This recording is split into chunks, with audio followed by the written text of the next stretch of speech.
Hello students, today I am going to start some very important topics like orbitals and quantum numbers. So let's start with orbitals. तो देखिए बच्चों, bore ने तो अपने atomic model में electron से related कई टर्म्स को फिक्स करके दे दिया था, like fix velocity, fix momentum, fix path etcetera. लेकिन बाद में हेज़नबर्ग ने तो सबके सोच को ही चेंज कर दिया। उनके अकॉर्डिंग जब इलेक्ट्रॉन एक पॉइंट चार्ज है तो कैसे इस इलेक्ट्रॉन के बारे में एक समय में एक साथ ढेर सारे एग्जैक्ट कैलकुलेशन करना पॉसिबल है, और इसी कारण बोर का एटॉमिक मॉडल फेल भी हो गया। तो उसके काफ़ी समय बाद ऑर्बिटल का कॉन्सेप्ट आया, जिसके अकॉर्डिंग स्पेस का वो रीजन जहां पर इलेक्ट्रॉन के पाए जाने की प्रोबेबिलिटी मैक्सिमम हो ऑर्बिटल कहलाता है। ध्यान दीजिएगा, ऑर्बिटल ऑर्बिट के तरह इलेक्ट्रॉन के फिक्स पोजीशन को नहीं बतलाता, ये जस्ट एक प्रोबेबिलिटी को रिप्रेजेंट करता है। That is the region in space where the probability of finding an electron is maximum. चलिए इसको डायग्राम से समझते हैं। तो देखिए बच्चों, एटम के अंदर न्यूक्लियस होता है, जिसके अंदर ढेर सारे पॉजिटिवली चार्ज प्रोटॉन्स प्रेजेंट होते हैं।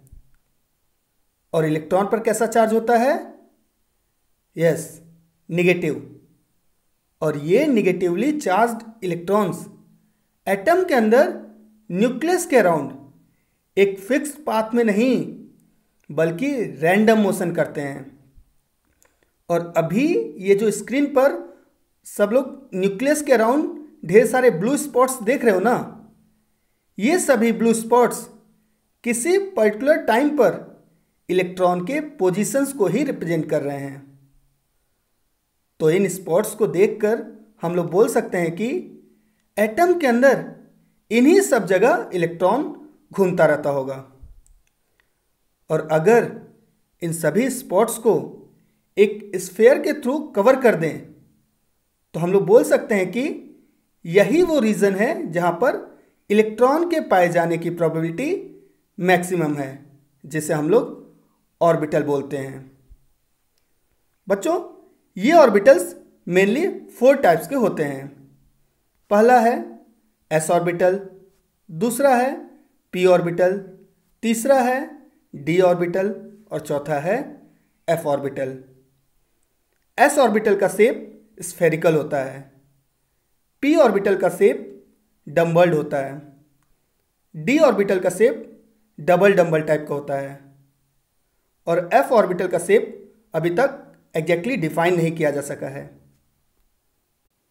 तो बच्चों, ये तो था जनरल इंफॉर्मेशन अबाउट ऑर्बिटल्स।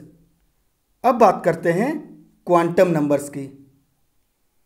बच्चों, श्रोडिंगर वेव इक्वेशन के थ्रू मिलने वाले ये ऐसे नंबर्स हैं जो कि किसी पर्टिकुलर इलेक्ट्रॉन के बारे में कुछ न कुछ इंफॉर्मेशन कैरी किए रहते हैं, जैसे उसका सेल क्या है, सबसेल क्या है, ऑर्बिटल्स क्या है, etcetera. These are the 4 numbers which are required to obtain complete information about an electron. Means अगर आपको किसी पर्टिकुलर इलेक्ट्रॉन के बारे में जानकारी चाहिए तो आपको इन चारों क्वांटम नंबर्स के बारे में पता होना चाहिए। They are principal quantum number, जिसे हम लोग एन से रिप्रेजेंट करते हैं। Second one is azimuthal quantum number, जिसे हम लोग एल से रिप्रेजेंट करते हैं। Third one is magnetic quantum number, जिसे हम लोग एम से रिप्रेजेंट करते हैं। और लास्ट है स्पिन क्वांटम नंबर, जिसे हम लोग एस से रिप्रेजेंट करते हैं। और अगर आपको एन का वैल्यू पता है तो आप उससे एल का वैल्यू निकाल सकते हो। इसी तरह आपको अगर एल का वैल्यू पता है तो आप उसका यूज़ करके एम का वैल्यू निकाल सकते हो। इन द सेम वे, अगर एम का वैल्यू पता है तो आप उसका यूज़ करके एस का वैल्यू निकाल सकते हो।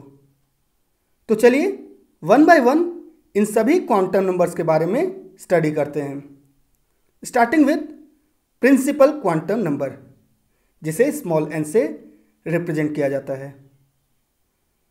तो बच्चों, ये क्वांटम नंबर सेल को रिप्रेजेंट करता है और साथ में ये ऑर्बिटल के साइज और एनर्जी के बारे में भी इंफॉर्मेशन प्रोवाइड करता है। दो चीज़ें, एक तो सेल को रिप्रेजेंट कर रहा है, दूसरा ऑर्बिटल के साइज और एनर्जी को भी बताता है। और अगर बात करें रिप्रेजेंटेशन की, तो फर्स्ट सेल को K से रिप्रेजेंट किया जाता है, सेकेंड सेल को L से रिप्रेजेंट किया जाता है, थर्ड सेल को M से रिप्रेजेंट किया जाता है, फोर्थ सेल को N से रिप्रेजेंट किया जाता है, एंड सो ऑन। अब बढ़ते हैं सेकेंड क्वांटम नंबर की तरफ, that is azimuthal quantum number. इसे स्मॉल l से रिप्रेजेंट किया जाता है। बच्चों, इस क्वांटम नंबर को ऑर्बिटल एंगुलर मोमेंटम या फिर सब्सिडरी क्वांटम नंबर भी बोलते हैं। एजीमुथल क्वांटम नंबर सबसेल को रिप्रेजेंट करता है और साथ में ऑर्बिटल के शेप के बारे में भी इंफॉर्मेशन देता है। और अगर कैलकुलेशन की बात करें तो किसी पर्टिकुलर n के वैल्यू के लिए l का वैल्यू 0 से स्टार्ट होकर n-1 तक जाता है। For example, for n = 3, l का वैल्यू 0 से स्टार्ट होकर कहाँ तक जाएगा? n-1, that is 3 - 1 = 2, means l का वैल्यू हो जाएगा 0, 1 and 2। Similarly for n = 5, l का वैल्यू हो जाएगा 0, 1, 2, 3 एंड 4।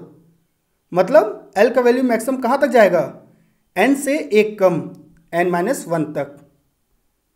और अगर रिप्रेजेंटेशन की बात करें तो जैसा हम लोगों ने अभी पढ़ा कि l सबसेल को रिप्रेजेंट करता है, तो अगर l का वैल्यू 0 है, इट मीन्स ये S सबसेल है।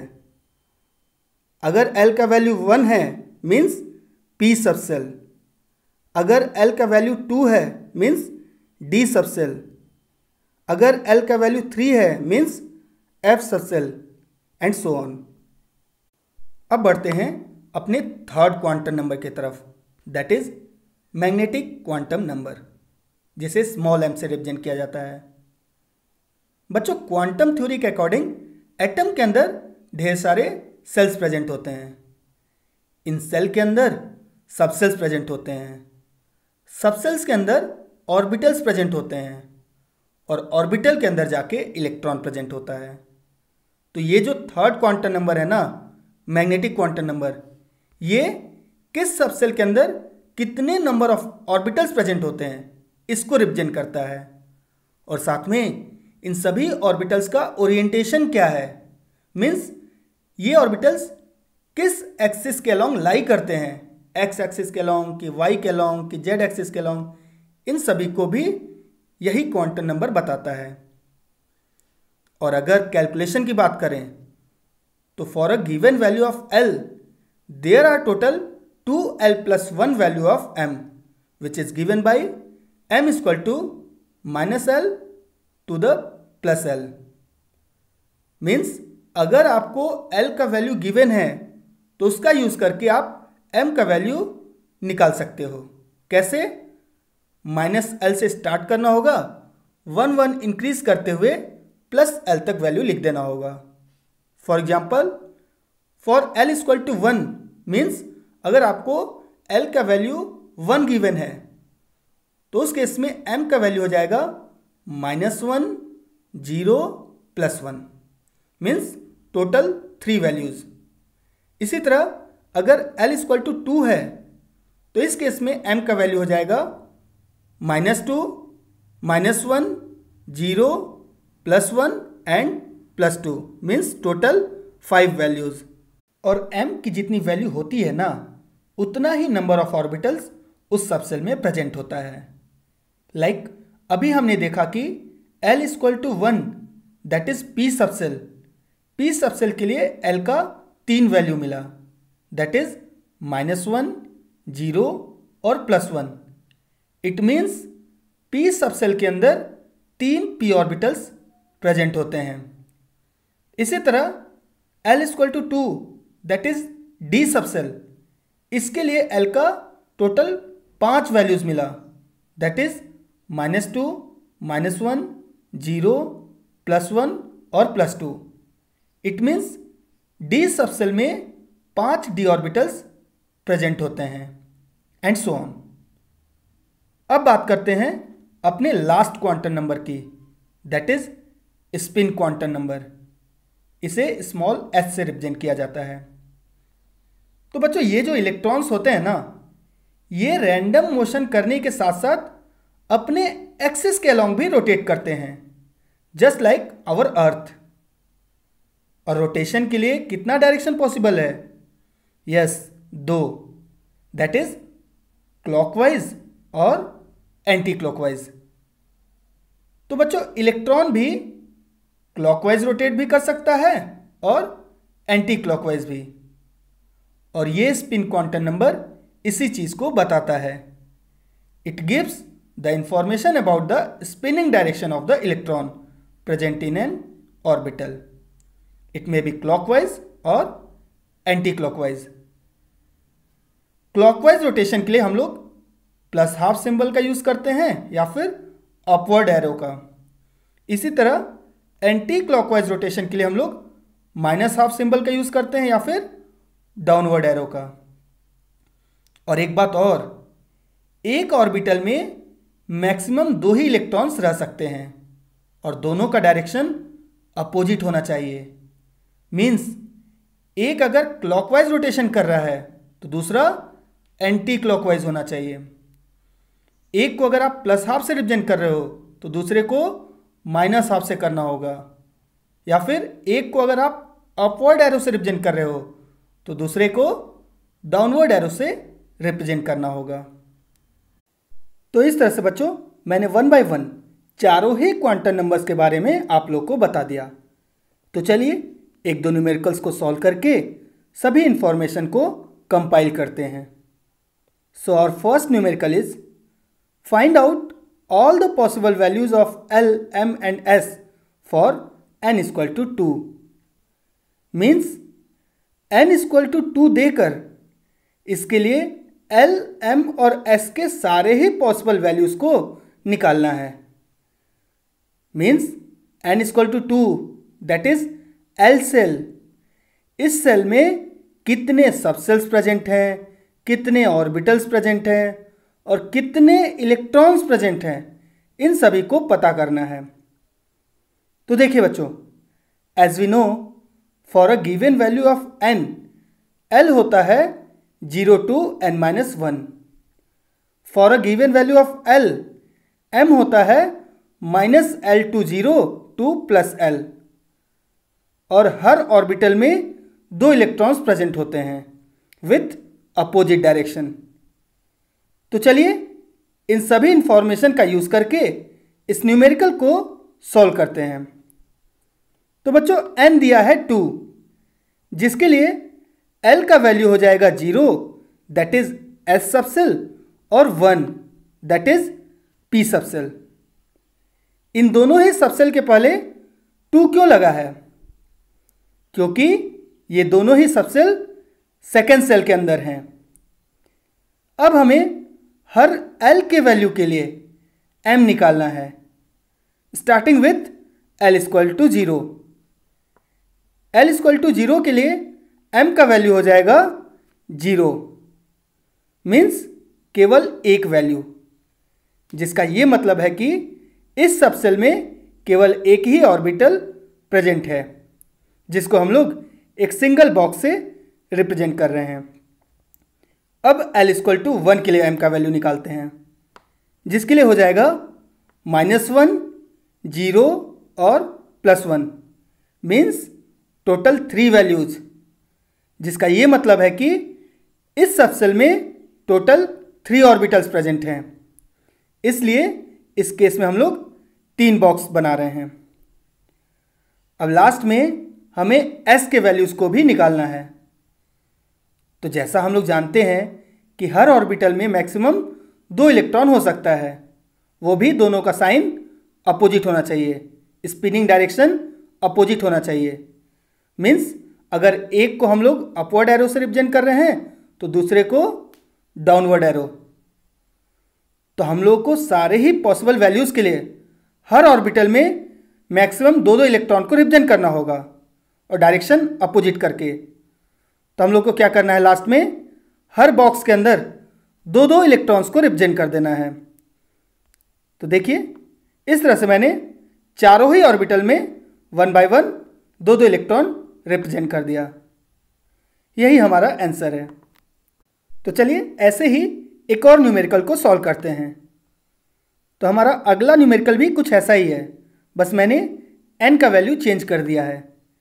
लास्ट केस में n = 2 था, यहाँ पर n = 3 हो गया है। मीन्स n = 3 के लिए हमें L, M और S तीनों के ही सभी पॉसिबल वैल्यूज़ को कैलकुलेट करना है। तो चलिए स्टार्ट करते हैं। तो n = 3 के लिए L का वैल्यू हो जाएगा 0, that is S subshell, 1 that is P subshell और 2 दैट इज D सबसेल। तो इस तरह से हमें यह पता चल गया कि n = 3 that is M shell, इसमें 3 सबसेल प्रेजेंट हैं, that is 3s subshell, 3p subshell और 3d सबसेल। अब हमें क्या करना है, नंबर ऑफ ऑर्बिटल्स को पता करना है। तो 1 बाय 1 हमें L = 0 के लिए m का वैल्यू निकाल लेना होगा, फिर L = 1 के लिए और लास्ट में L = 2 के लिए भी। तो फॉर L = 0 m का वैल्यू भी हो जाएगा 0, मतलब कितना ऑर्बिटल, ओनली 1। तो मैंने 1 बॉक्स बना दिया। अब L = 1 के लिए m का वैल्यू हो जाएगा -1, 0 और +1, मतलब टोटल 3 वैल्यूज़। इसलिए यहाँ पे मैंने 3 बॉक्स बना दिया, क्योंकि L = 1 that is 3p subshell, इसमें 3 ऑर्बिटल प्रेजेंट हैं। इसी तरह अगर L = 2 के लिए हम लोग m का वैल्यू निकालेंगे तो मिलेगा -2, -1, 0, +1 और +2, मीन्स टोटल 5 वैल्यूज़। जिसका मतलब ये है कि इस सबसेल में टोटल 5 ऑर्बिटल्स प्रेजेंट हैं। इसलिए यहाँ पर मैंने 5 बॉक्स को बना दिया। और लास्ट में हमें S के वैल्यू को रिप्रेजेंट करना है। हमारे पास इसके लिए 2 ऑप्शन हैं, या तो हम लोग +½ -½ का यूज़ कर लें, या फिर अपवर्ड एरो और डाउनवर्ड एरो का। तो यहाँ पर भी अगर एरो का ही यूज़ करें तो हर एक ऑर्बिटल में हम लोग को दो इलेक्ट्रॉन्स को रिप्रेजेंट करना है और दोनों का साइन क्या होना चाहिए, अपोजिट। तो लास्ट में हमें हर बॉक्स के अंदर दो अपोजिट डायरेक्शन वाले इलेक्ट्रॉन्स को रिप्रेजेंट कर देना होगा और इसी के साथ हमारा आंसर कंप्लीट हो जाएगा। So this is the answer.